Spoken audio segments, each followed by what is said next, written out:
você. Sabe que é você ter alguém que intercede com gemido inexprimíveis ao trono da graça por você. Esse é o trabalho do Espírito Santo. É o Espírito Santo de Deus. Não sabeis vós, Coríntios 3, 16, 17, que sois casas e morada de Deus. E se vós destruir essa casa, o próprio Deus vai destruir. Existe uma condição e uma ordem. Que você seja e zele e cuide dessa casa, que é nosso templo, tabernáculo. Deus não habita mais em templo feito por mãos de homens, mas habita dentro de mim e dentro de você, que o aceitou, que reconheceu Jesus como único, suficiente Salvador, e disse: Espírito Santo, tu és bem-vindo. Fez a confissão de fé, desceu, passou pela água do batismo, e aí você está. Casa e morada de Deus. Então cuida bem do templo do Espírito Santo, para que o próprio Deus não destrua você. E assim eu quero te saudar com a paz que excede todo o entendimento. Shalom, Lahema. Shalom, shalom, shalom, shalom. Como teu professor, eu desejo ainda continuar te ensinando. E juntos vamos aprendendo sobre o manual do ser humano. Bíblia, nosso manual. Eu quero te chamar para você abrir a tua Bíblia em 2 Timóteo, capítulo 2 e versículo 15. A minha vontade era ler bastante, porque quanto mais a gente lê, mais a gente aprende, mais a gente é visitado pelo Senhor, mais a gente é impactado pelo poder das letras que saem como vida, como vigor, como vitamina. O Bispo Hernandes Dias, ele disse a B12 celestial, a B12 do cristão. Eu gosto dessa palavra, B12. Minha área de atuação, área da saúde. E B12 é uma vitamina muito boa para todo o corpo. E a palavra, com certeza, ela é uma vitamina boa para o corpo, para a alma e para o espírito. Pode acreditar nisso. Por isso que eu te convido para meditar um pouquinho comigo e estudarmos um pouquinho. E o Espírito Santo de Deus vai ser o nosso professor aqui e vai trazer essa vida, esse vigor, através da leitura e meditação da palavra. Porque temos sede e fome de Deus. Por isso estamos aqui, meditando no livro sagrado. Vamos comigo? Você topa? Se você não abriu ainda, eu posso te esperar. Tá bom? É importante que você esteja com a espada do Espírito aberta, para que possamos acompanhar a leitura. Nesse livro, que não é um livro comum, 2 Timóteo capítulo 2, versículo 15, diz assim: procura apresentar-te a Deus aprovado, como obreiro que não tem de que se envergonhar, que maneja bem a palavra da verdade. Vamos lá? Para você, mulher, procura te apresentar-te a Deus aprovada, como a obreira que não tem de que se envergonhar, que maneja bem a palavra de Deus. Jesus disse em João 14,6, eu sou o caminho, sou a verdade, sou a vida. Em João 1, o verbo era Deus e o verbo estava com Deus. O verbo quer dizer palavra. Jesus é a palavra. É o pão da vida. É o maná que desceu do céu. Então você, mulher, você homem, você criança, você adolescente, procura te apresentar a Deus como alguém que ama a palavra e que conhece a palavra e que maneja bem a palavra. E para isso você precisa ir à prática da palavra. Você precisa todos os dias praticar a palavra, estudar a palavra, entender a palavra, compreender a palavra, para que você consiga transmitir. Porque existe um mandamento em Mateus 28. Ide por campos e valados e até os confins da terra, anunciai o evangelho, que é a palavra, ensinando a obedecer e batizando em nome do Pai, do Filho e do Espírito Santo. Fazendo discípulos. É a minha missão, é a tua missão. tá? Então, se você é um servo de Deus, se você é uma serva de Deus, você está comissionado e esta é a sua missão de vida a partir de que você se converteu. Tá? E não é eu que estou falando, é a própria palavra. Procure ser, né, ter habilidades na palavra. É como se fosse uma questão da habilidade numa determinada arte, né?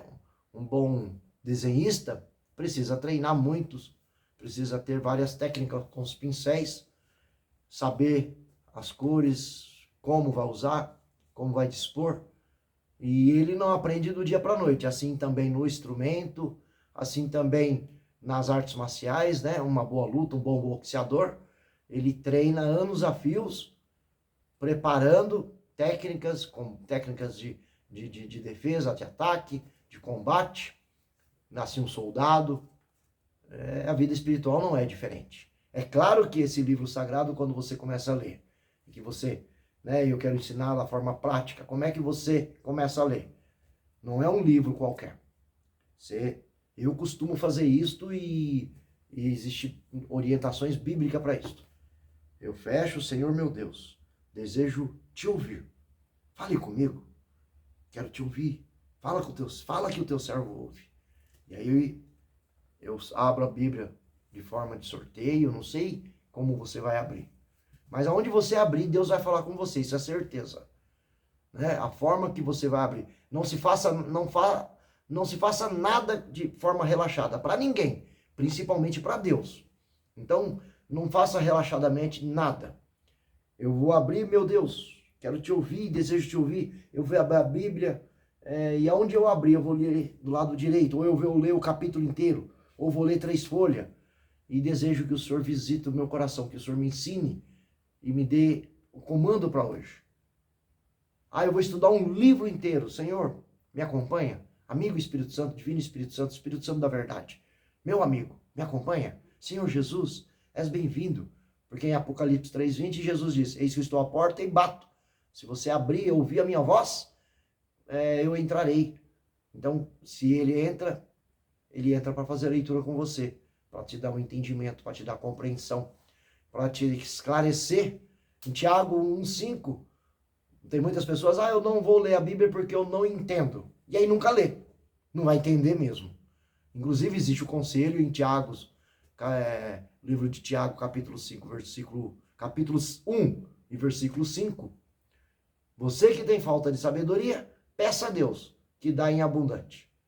Mas no capítulo abaixo, no versículo abaixo, Tiago 1:5, e no 6, vamos conferir se é isso mesmo, ele fala, mas não peça duvidando, ou seja, peça com fé, porque o que duvida, nada vai receber. Eu vou ler para poder porque a leitura da palavra é a que faz com que o Espírito Santo, aqui, ó, capítulo 1 de Tiago, versículo 5. Vamos ler aqui.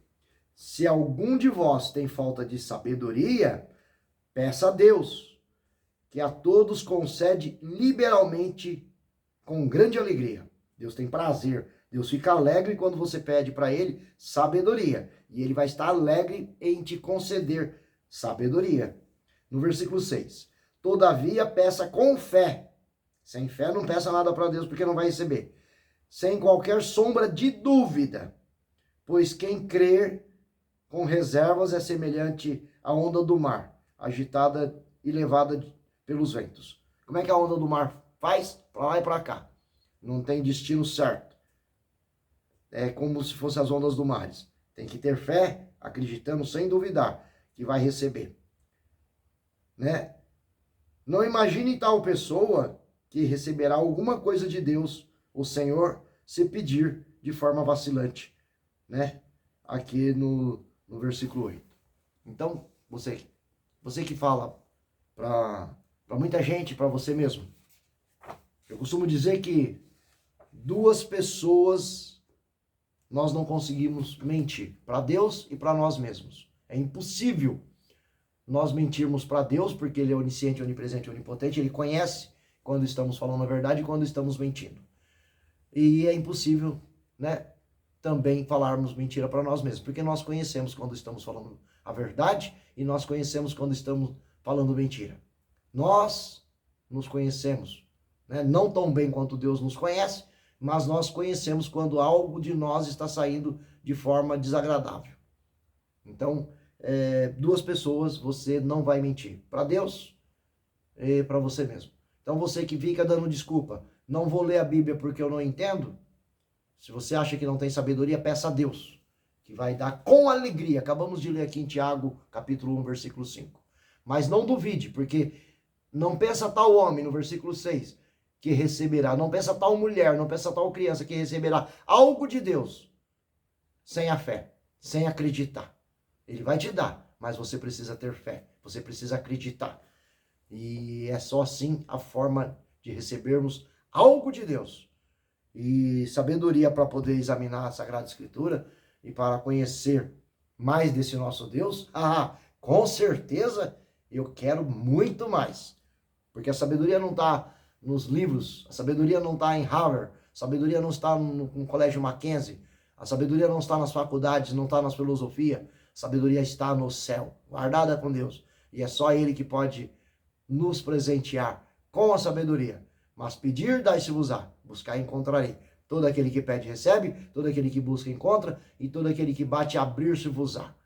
Esse é a forma soberana de Deus nos presentear com algo. Porque vamos aqui como pai, vamos você como mãe. Se você der tudo de mão beijada para os seus filhos, eles não vão aprender a dar valor. Então você precisa colocar preço nas coisas que você vai dar para ele. Então, tudo que vem de mão beijada não dá valor. Assim acontece na loteria. Na loteria federal, o povo, quem ganha é a minoria que ganha, mas quando ganha aquela grande fortuna, em pouco tempo ficaram pobres. Por quê?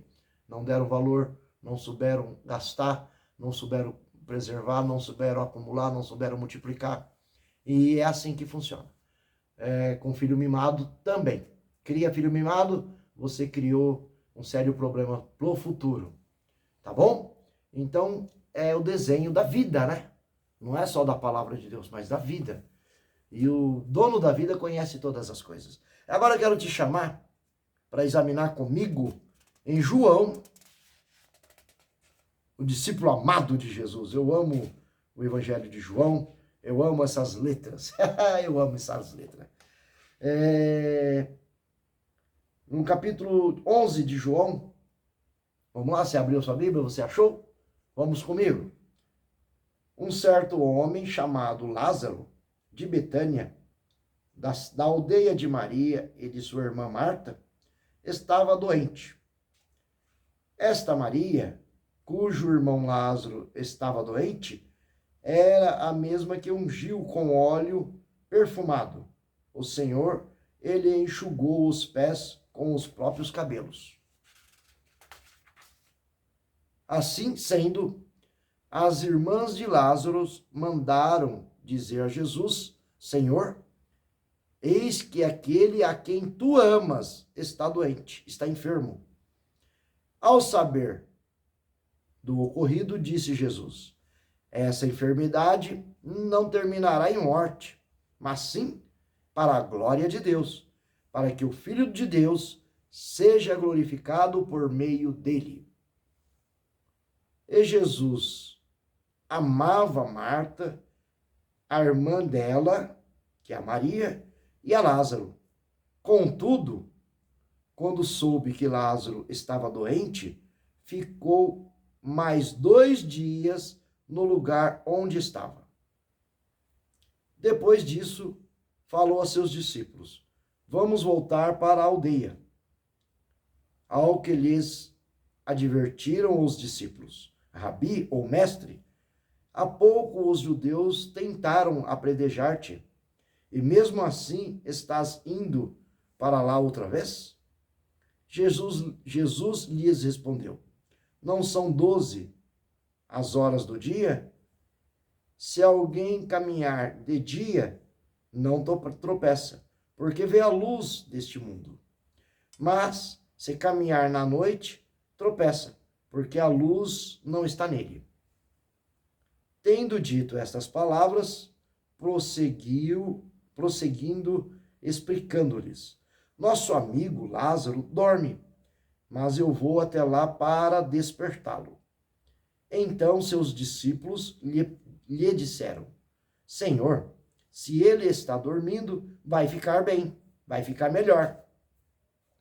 Entretanto, Jesus lhes havia falado da morte de Lázaro, mas os discípulos pensaram que Jesus estivesse se referindo ao repouso do sono. Ao que Jesus lhes disse claramente: Lázaro morreu, e, para o vosso bem, estou alegre por não ter estado lá, para que agora possais crer. Sendo assim, vamos ter com ele. Então Tomé, chamado Dídimo, disse aos seus companheiros discípulos: Vamos também nós para morrermos com ele.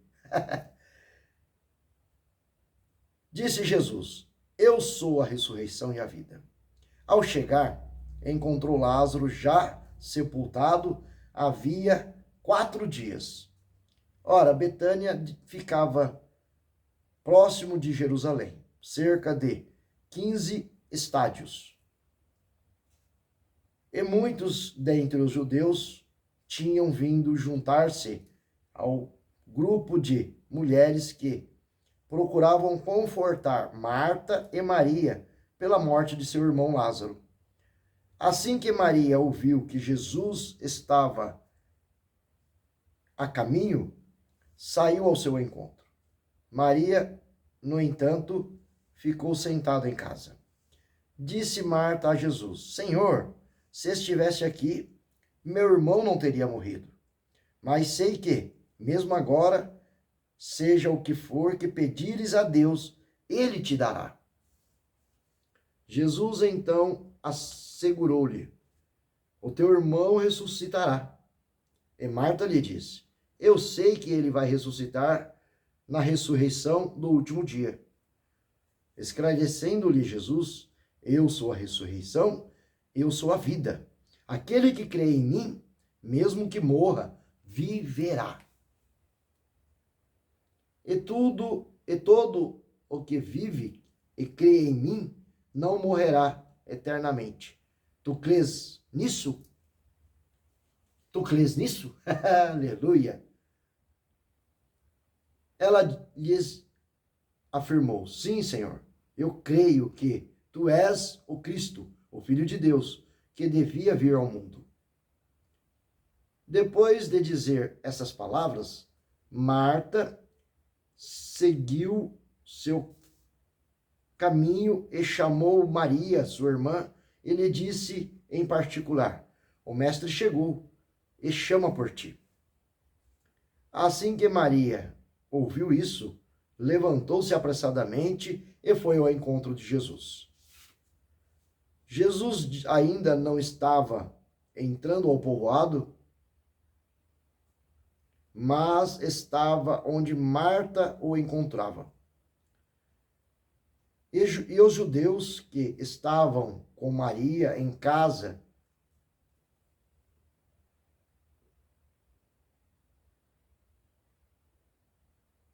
e a consolavam, vendo que ela se levantou apressadamente e saiu, seguiram-na, julgando que ela fosse ao sepulcro para lá chorar.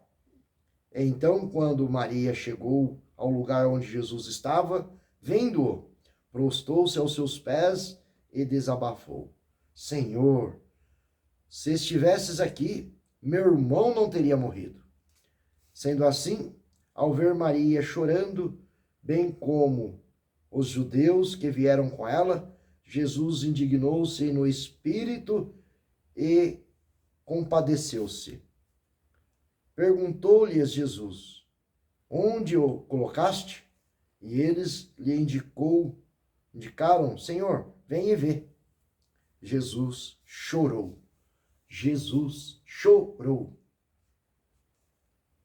Então os judeus comentaram, vendo que ele o amava, mas alguns deles questionaram, não poderia este homem que abriu os olhos ao cego ter evitado que seu amigo tivesse morrido?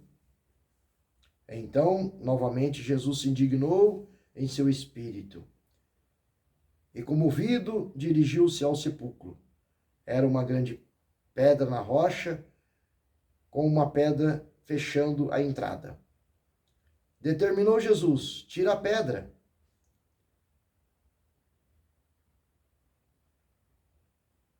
E preveniu-lhe Marta,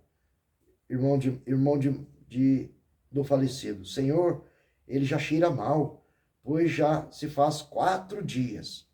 Encorajou Jesus: eu não te falei que, se creres, verás a glória de Deus? Eu não te falei, se creres, verás a glória de Deus? Então tiraram a pedra da entrada do lugar onde o homem morto estava deitado, e Jesus, levantando seus olhos aos céus, agradeceu: Pai, dou graças, porque sempre me ouves. Eu sei que sempre me ouves, mas disse isso por causa da multidão que está ao meu lado, para que creiam que tu me enviaste.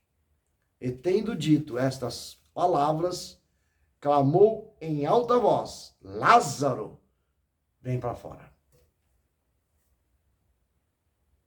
Então o homem que havia morrido saiu da gruta, tendo os pés e as mãos atados com faixas e linhos, e o rosto envolto com um pano, e Jesus orientou-os: retirai as faixas e deixai-os seguir seu caminho.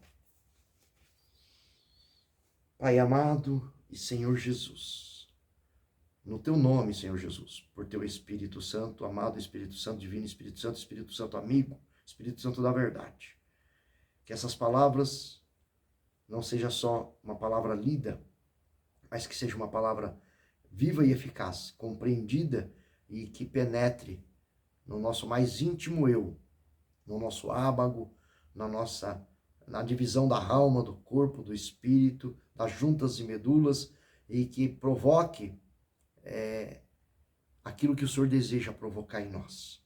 Que haja confissão, que haja fé, que haja arrependimento, e que produza em nós tudo aquilo que o Senhor deseja produzir.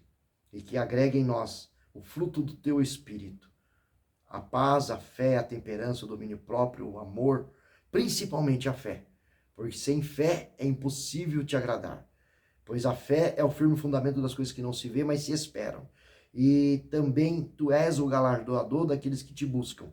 Estamos te buscando aqui em oração, sendo grato por esta palavra, sendo grato, Senhor, por essa revelação, e mais ainda, porque o Senhor vai converter em nós, pelo teu calor, pelo teu fogo, pela tua unção, pela tua graça, pela tua misericórdia, e nós vamos viver o milagre, sim, o milagre que Marta viveu, que Maria viveu, que contemplaram com os teus olhos, nós contemplaremos também, porque o Senhor é Deus. E a tua palavra é fiel, é verdadeira. Tu és o mesmo Deus de ontem, é o mesmo Deus de hoje, e é o mesmo Deus de eternamente. O Deus que provoca milagres, sinais, prodígios, assim como os teus servos aqui, assim como os judeus disseram quando o Senhor chorou.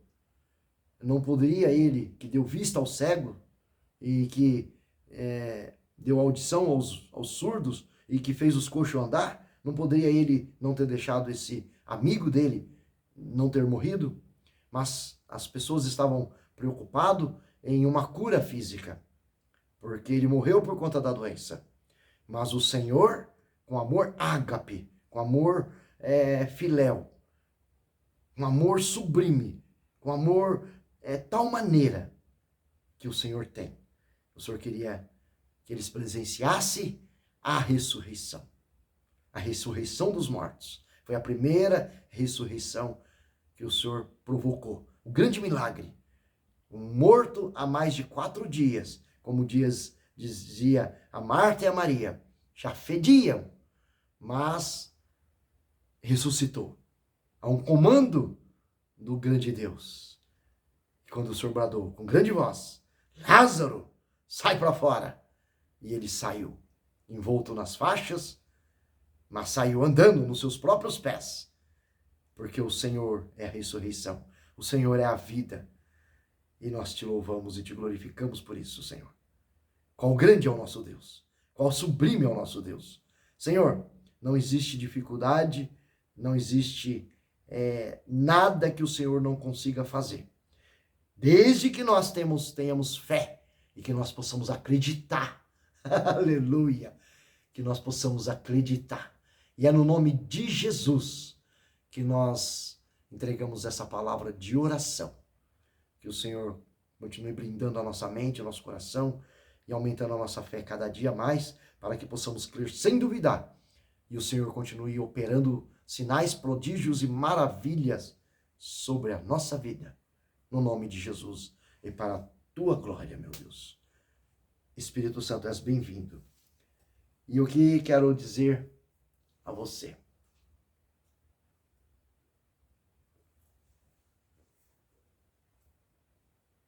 Qual é o teu milagre? O que você precisa hoje? Precisa enxergar? Precisa ouvir? Precisa ter fé? Uma porta de emprego? Seu filho convertido, saindo das drogas? Tua esposa sendo liberta? Sendo uma dona de casa responsável? O teu esposo sendo amável? Entender a sua família, entender seus propósitos? Ser revestido do poder de Deus, do Espírito Santo? Qual que é a sua necessidade hoje? Do que você precisa? Se crer, verás a glória de Deus. Foi a palavra que acabamos de ler. Aqui faz parte de um contexto em que Jesus estava visitando as aldeias, cidades, ele e os seus discípulos, e provocando o que o caráter dele faz. Onde passar Jesus, existe salvação, existe sinais, prodígios, maravilhas, milagres.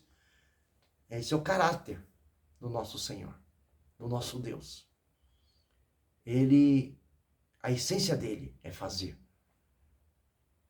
Prazer dele, né? Acabamos de ler em Tiago, capítulo 1, versículo 5, do 6 até o 8, do 6, o 5, 7, 8, que ele tem alegria quando nós fazemos pedido para ele.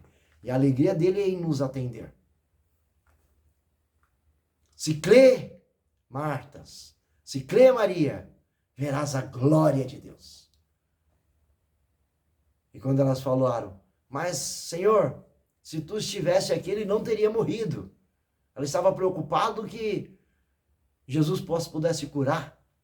E quando elas mandaram a mensagem para Jesus, ele estava a 16 estágios de Jerusalém, a uma distância de 4 dias de viagem.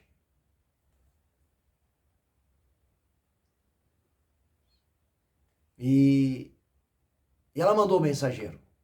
E ele foi avisado, ele ainda ficou mais 2 dias naquele lugar. E ele amava Marta, ele amava Maria e ele amava Lázaro. Mas ele amava com amor ágape. Às vezes nós amamos, mas não é com amor ágape. Não é com amor sacrificial. Porque o amor ágape é o amor sacrificial. É o amor de Deus por nós e é o amor do cristão pelo outro cristão. O amor de Deus em nós, plantado em nós, que nós amamos os nossos filhos, nossos cônjuges, os nossos amigos e até mesmo os nossos inimigos, porque é mandamento, e os nossos irmãos domésticos da fé. Sim, é com este amor que eu te amo. Com amor ágape, amor sacrificial. A hora que você precisa, temos que nos dar os ombros. Nem que seja apenas para uma intercessão, para uma oração. Sim, chorar com os que choram, sorrir com os que sorri. Esse é o amor ágape. Mas a Marta achava que Jesus só tinha o amor filéu. amor de amigos para com eles. Nós, seres humanos, conhecemos bem esse amor. E às vezes falhamos bastante nesse amor. Porque não é um amor completo, não é um amor abastecido pela capacidade do Espírito Santo. Porque quando nós falamos do amor ágape, é próprio do fruto do Espírito Santo. Gálatas 5, 22 e 23, são 9 frutos. Ou seja, se você tem o Espírito Santo dentro de você, você é uma árvore que produz 9 frutos. E um desses frutos, você não pode ter falta de nenhum desses frutos. Um desses é o amor, que é o amor ágape. E a fé também, né? Também é um dos frutos do Espírito Santo. A paciência também. A alegria também. O domínio próprio também. Se Deus habita o ser, ele tem que ter esse fruto. É claro que uns menos, outros mais, vão desenvolvendo, mas sim, se Cristo habita em você, você tem esse fruto. Acredite, creia e desenvolva esse fruto. Você é uma árvore em que vão colher amor, vão colher paz, vão colher graça, vão colher longanimidade, domínio próprio, temperança, bondade, alegria. E Jesus aqui, quando ele fala ali para os mensageiros, essa doença não é para a morte, mas é para a glória de Deus. Os judeus, eles tinham uma cultura, um entendimento, em que até 3 dias a pessoa podia voltar morreu, mas até 3 dias existia uma doença, existia uma possibilidade, e eles acreditavam que até 3 dias o morto voltasse à vida. Então, se Jesus tivesse chegado antes dos 3 dias, por isso que ele diz aqui,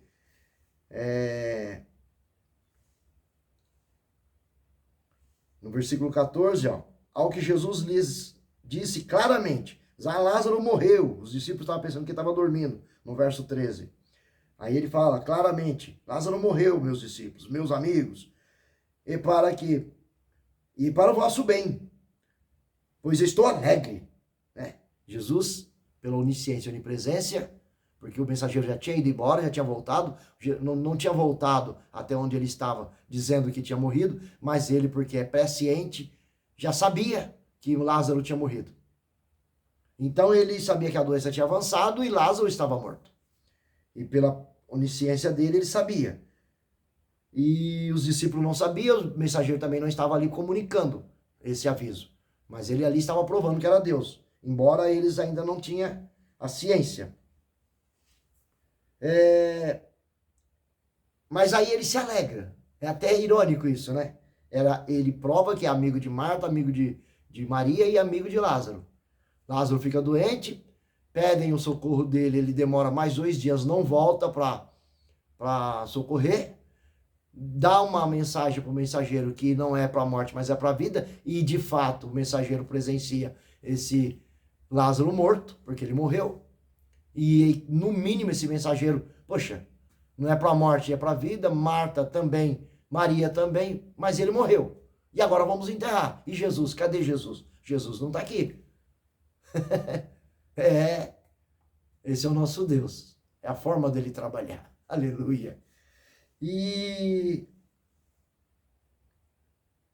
ele fala para os seus discípulos no 14, no 15, é para vosso bem, eu estou alegre, regozijando, por não ter estado lá, para que agora vocês possam crer. Sendo assim, vamos lá ter com ele. O que ele estava fazendo? Para que aconteciam os milagres? Na questão do cego. Jesus deu vista ao cego, depois os discípulos no particular. Mestre, quem pecou? Ele ou os pais? Para que eles nascessem cego. Cego de nascença, que Jesus pegou lá o lodo, passou no seu olho, untou e ele voltou a enxergar. Aliás, ele era de nascença, ele nunca tinha enxergado, não conhecia a visão. E por que Jesus pegou o barro e o lodo e passou?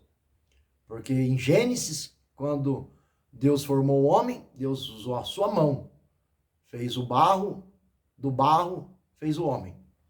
Como é que se faz barro? Pega a areia, pega a terra, molha e ali eu tenho barro.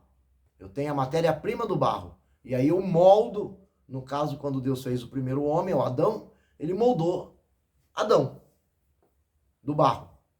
Jesus, ali no cego de nascença, pega transforma o lodo ali, o barro, e unta o olho do cego de nascença. E ele volta a enxergar. E os discípulos questionam se ele tinha pecado, se os pais tinham pecado, e Jesus não está preocupado com a questão de pecado. Mas Jesus diz, para que a glória de Deus fosse manifesta. Porque a partir daquele homem, vendo, muitos creram, muitos glorificaram, inclusive o homem. E estamos aqui também lembrando desse feito, desse fato, e o Senhor cumpriu ali com esse propósito, curou. E aqui está repetindo o mesmo desenho, para que a glória de Deus, ele está morto, e foi bom que eu não estivesse lá, estou feliz, estou alegre, porque eu não vou curar, eu vou ressuscitá-lo.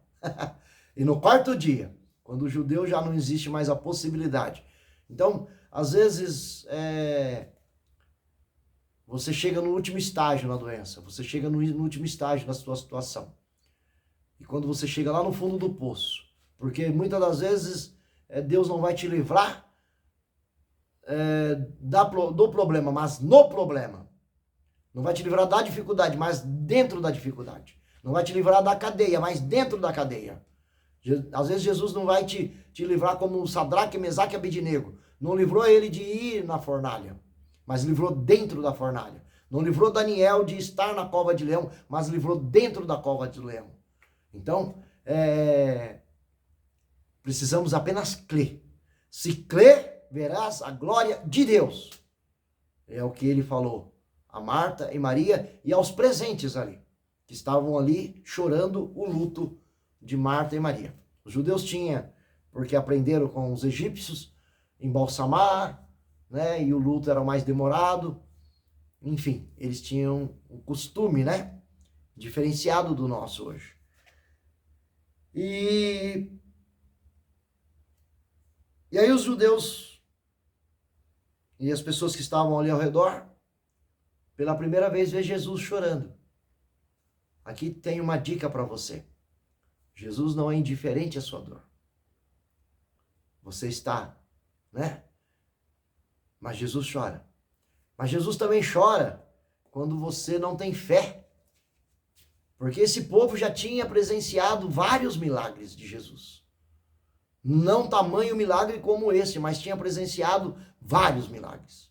Já tinham provado que Jesus era o Filho de Deus.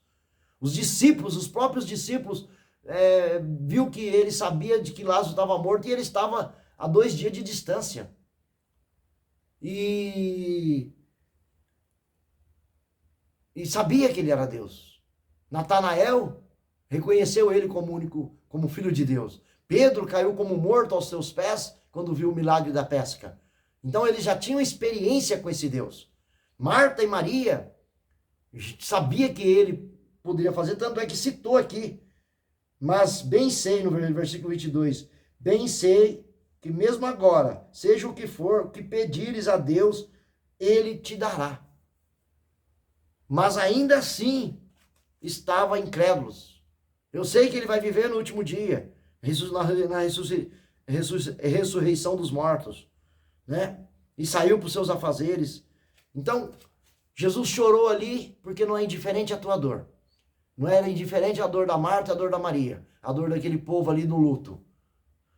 Mas Jesus chorou também pela incredulidade, pela falta de fé, porque eles vendo ali que eles estavam na presença do próprio Deus, na presença do Filho de Deus, na presença daquele que faz o milagre, daquele que faz acontecer. E ainda assim, eles estavam arredio, ainda assim estavam questionando. Poxa, curou isso, curou aquilo, fez isso, fez aquilo, por que não estava aqui para fazer pelo seu amigo, já que ele chorou comovido aí, porque de fato ele amava a Lázaro. Mas aí Jesus surpreende. E aí ele fala: tire a pedra. Uma coisa precisamos entender. A pedra no nosso caminho. A pedra daqui representa a altivez, a arrogância, a falta de buscar o Senhor. Ah, eu não leio a Bíblia porque eu não tenho tempo. Mas tem tempo para ficar no Facebook, no Instagram, no Kawaii, no TikTok. Eu não leio a Bíblia, eu não tiro um tempo para Deus, eu não oro muito, não vou a monte, não vou à vigília, não vou a culto, não vou à igreja. Eu não faço estudo, não faço meu devocional, porque eu não tenho tempo, não me sobra tempo. Mas se você for verdadeiro com você, e deve ser, você vai ver que sobra tempo. Né? Às vezes você sobra tempo para falar mal dos outros, sobra tempo para caluniar os outros, sobra tempo para uma piada, sobra tempo para poder admirar um artista, um ator, sobra tempo. Você tira tempo para meio monte de coisa. Quando nós queremos, nós tiramos tempo. Né? Basta os solteiros aí, diz aí os solteiros. Diz aí nós solteiros, né? Quer dizer, eu sou divorciado, esperando no Senhor. Mas diz aí, parece uma namoradinha para ver se nós não arruma tempo. É assim que funciona. Quando é importante para nós, aí a gente arruma tempo. Será que Deus não é importante para nós? Será que a salvação não é importante para nós? Será que o evangelho não é importante para nós? Será que sermos curados por dentro e por fora não é importante para nós? Será que vivermos a fé não é importante para nós? Então Jesus aqui, ele, poxa, estão tanto tempo comigo, tanto tenho feito. E porque ele fala: mais bem-aventurado aqueles que não viram e creram, pois aqueles que viram para crer não são felizes e abençoados. Felizes e abençoados somos nós hoje, que não vimos para crer. E se você vê o milagre hoje, você vai crer. E isso é bom, porque fé é bom. Sem fé é impossível agradar a Deus. Mas mais feliz ainda se você servir a Deus, não pelo que Ele pode fazer por você, mas por quem Deus é. Pelo que Ele faz. Porque Ele é o Criador dos céus, da terra, dos mares e do universo. Porque tudo está no seu poder. E porque Ele tem um projeto para a sua vida. Tem um plano. Nem olhos viram, nem ouvidos ouviram, nem entrou no coração, nem subiu ao coração humano. Mas Ele já preparou desde a fundação do século, que é um plano de vida eterna, que é mansões celestiais e que é para viver para a eternidade, onde não há doença, onde não há cegueira, onde não há surdez, onde não há coxo, onde não há ladrão, onde não há rancor, não há, sabe? Mas você precisa tirar a pedra. Você precisa parar de dar desculpa. Nós precisamos parar de dar desculpa para nós mesmos. Precisamos de falar que não temos tempo. Precisamos criar rotinas espirituais que vai virar hábitos. A gente vê que os homens de Deus, os heróis da fé, eles tinham. Daniel orava 3 vezes por dia. E de joelho, com janelas abertas, expondo para todo mundo que ele estava buscando o Senhor seu Deus. Eles tinham, né, para Josué: se não apartares do livro desta lei e atentamente meditar no livro dessa lei de dia e de noite e ensinar os seus, certamente que eu estarei contigo. São promessas a partir de... Então é a interação. Eu vou até Deus e Deus vem até mim. Tirar a pedra é a sua obrigação, é a minha obrigação, é o seu dever, é o meu dever. Fazer um milagre com o Senhor. Né? Quantas das vezes você sentiu vontade de interceder por alguém, orar por alguém? Você vê um mendigo, você vê uma pessoa caída de bêbado, né, na rua da amargura, e você sentiu ali de impor a mão ali e orar, e não fez, se acovardou. Faça isso. Não fica deixando para depois, porque não é importante. Eu não sei fazer oração, eu não sei ler a Bíblia. Comece a fazer. Eu não sei e nunca faço. Eu não sabia também dirigir, eu aprendi. Eu não sabia andar e eu aprendi a andar. É caindo que nós aprendemos. Então, vamos parar de dar desculpa para nós mesmos, porque 2 pessoas nós não conseguimos enganar com as desculpas, com as mentiras. É Deus, nosso Criador, que é onisciente, onipresente, onipotente, e nada se furta ao seu olhar. E a nós mesmos. Vamos ser verdadeiros e vamos assumir a nossa responsabilidade. Senhor, o que queres que eu faça? Isaías, eis-me aqui. Né? Quando Gideão é confrontado ali com o anjo, ele de frente do anjo. Imagina você de frente do anjo. Né? Um reluz. É um ser celestial. E quando Gideão homem valente e valoroso, né? E ele, que valente e valoroso, que cadê esse Deus que meus antepassados falavam?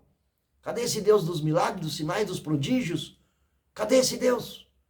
E Gideão ali questionou, malhava trigo no lagar, estava sendo estratégico, porque Deus não vai pegar ninguém que está sem fazer nada, ninguém que está ocioso, ninguém que está aí de barriga para cima, como diz os antigos, como diz o bom mineiro.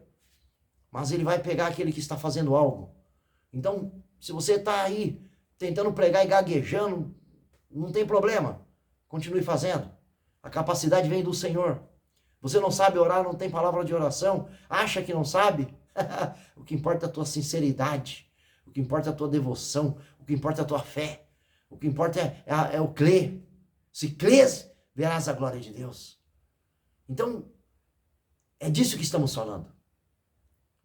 É em nós, por nós e através de nós. Né? Deus não espera que nós fazemos a parte dele, mas ele quer que nós sejamos veículos dele. Nós somos eleitos como os teus servos, como os teus filhos, na família, na grande família de Deus. Ele nos comprou a um preço. E hoje somos servos desse Senhor. E Jesus, Senhor quer dizer Kyrios, em grego, né? Na tradução. E Kyrios é Senhor, ou seja, no tempo da escravatura, só fazia tudo que o Senhor mandava, ou seja, o Senhor tem domínio total sobre esse servo. Ele não faz nada que não seja para agradar o seu Senhor. Ele não faz nada que não seja o condicionado, o planejado, o programado pelo seu Senhor. Mas será que estamos nessa dependência? Será que estamos mergulhando no rio do Espírito para que o Senhor, né, em Timóteo, segundo Timóteo 2,15, se não falha a memória, Deus não nos deu espírito de temor, de medo, de covardia, mas de tremor, de ousadia, de amor e de moderação.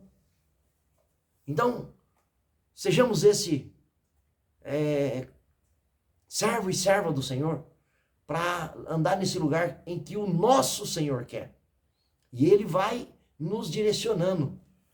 Na vida prática aqui desta palavra, estamos aqui comendo essa prática. Lázaro foi ressuscitado, mas Lázaro já morreu de novo. Lázaro já foi sepultado outra vez e agora vive no braço do Pai. Marta, Maria também. Pelo menos essa Marta, essa Maria e esse Lázaro. Jesus também já mataram ele e Deus o ressuscitou no terceiro dia. E assenta à destra de Deus e está em toda parte. Porque é um Deus, é onisciente, onipresente, onipotente, é o Criador, não é a criatura. E o teu Espírito nos deu para nos dar força, nos capacitar, nos direcionar, nos ungir, nos dar espírito de excelências. Então, para a vida prática aqui, qual que é a vida prática aqui desta palavra? Que nós possamos manusear bem essa palavra. E como eu vou manusear algo, aqui é a espada do Espírito. Espada do Espírito é a ferramenta que eu vou vencer os dias maus, que eu vou vencer as minhas lutas, as minhas batalhas, as minhas agonias, as minhas aflições, os pecados, as tentações, o perseguidor da minha alma. Eu vou vencer a quebra de princípio. Vou vencer o quê? Usando a espada do Espírito, que é a palavra de Deus. E como eu vou manusear uma espada se eu não treino com ela? Né? Um bom espadachim precisa treinar horas a fios para virar um bom espadachim, para virar um bom lutador, um bom guerreiro. Somos aqui. As nossas lutas hoje não é contra a carne nem contra o sangue, Efésios 6, mas contra as hostes infernais nos lugares celestiais, espírito da maldade. Então a nossa luta é muito mais ferrenha do que antigamente na época de Moisés e de Josué, que era espada contra espada. Satanás imperava sim, mas era uma luta diferenciada. Hoje nós temos uma luta espiritual, inclusive em lugares celestiais. Às vezes as lutas estão dentro de casa. Às vezes as nossas batalhas estão na nossa mesa, do nosso lado, na nossa cama. Porque não é a pessoa em si, às vezes o nosso filho, o nosso cônjuge, mas possesso do inimigo das nossas almas, de demônios, de espíritos maus, porque deram brecha, porque quebraram o princípio, porque afastaram a presença de Deus e porque entristeceram o Espírito Santo, ou por sequer, às vezes nem sequer recebeu, nem sequer converteu. E às vezes temos que lutar. Mas quais são as nossas armas para lutar contra tudo isto? A palavra, a espada do Espírito, a oração, a intercessão, a ação de graça, a súplica, o jejum, a consagração. São armas poderosas para destruir sofismas e nossos inimigos. Palavra prática para nós hoje. O que eu quero te ensinar é você meditar na palavra, ruminar a palavra. Felizes e abençoados são todos que meditam na palavra de dia e de noite. São como árvores plantadas junto a ribeiros que dão seu fruto em estações próprias, a qual florescerão. Salmo 1. É lindo esse salmo. E examina a palavra, porque você vai ser frutífero, você vai ser próspero. E o Senhor vai fazer em você, por você e através de você. Então não fique preocupado com o que você vai ganhar aqui, de riquezas, de status, de poder. Porque o que Deus quiser te dar, Jó era o homem mais rico do Oriente. E o diabo pediu permissão para Deus, para tocar na vida de Jó. E tocou nas 5 áreas da vida de Jó. Destruiu por completo Jó. E ele se rendeu ao Senhor. E ele continuou adorando o Senhor. Ele continuou servindo ao Senhor. Ele enterrou seus 10 filhos e adorou. Qual a sua luta hoje? Qual a sua dificuldade hoje? Já pensou se Deus quiser fazer de você um Jó? Já pensou? Ele é soberano. Ele abate rei e levanta rei. Ele entroniza e destroniza. As nações, os governantes, todos esses países, Inglaterra, Índia, esses países ricos, milionários, primeiro mundo, segundo mundo, terceiro mundo e que você aí, Canadá, acha que são grandes vantagens e tem seus valores, é claro, mas para Deus é como uma gota de água num balde. É insignificante, é nada. Está tudo na mão do Senhor. Está tudo na mão desse nosso Deus. O querer, o agir, o efetuar. E Ele revelaste isto para mim e para você. Nós que somos pequeninos. Revelaste todo esse plano da salvação. Medita nessa palavra. Peça a Deus para te dar entendimento, te dar sabedoria. E tire um tempo. No começo vai ser difícil. No começo você vai ter que lutar contra você mesmo.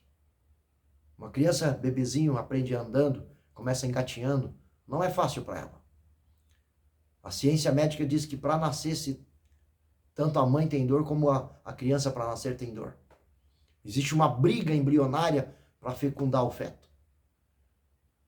Não pensa que tudo vai ser, que o evangelho, que a vida espiritual vai ser sem luta. O céu é tomado à força. Acredite nisso. O caminho é estreito. Mas na medida que você vai aprofundando nisto, a graça capacitadora, a força do Senhor, a fé que remove montanhas e que destrói todos os embaraços e todas as paredes e muralhas, vai te dando essa força e aí você vai galgando degraus e amadurecendo E aí sim vai se tornando um pouco mais fácil.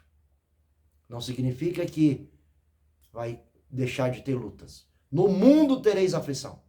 Tem de bom ânimo, porque eu venci o mundo. Palavras de Jesus, tá? Que Deus te abençoe, que Deus te consagre, no nome de Jesus e para a glória de Deus.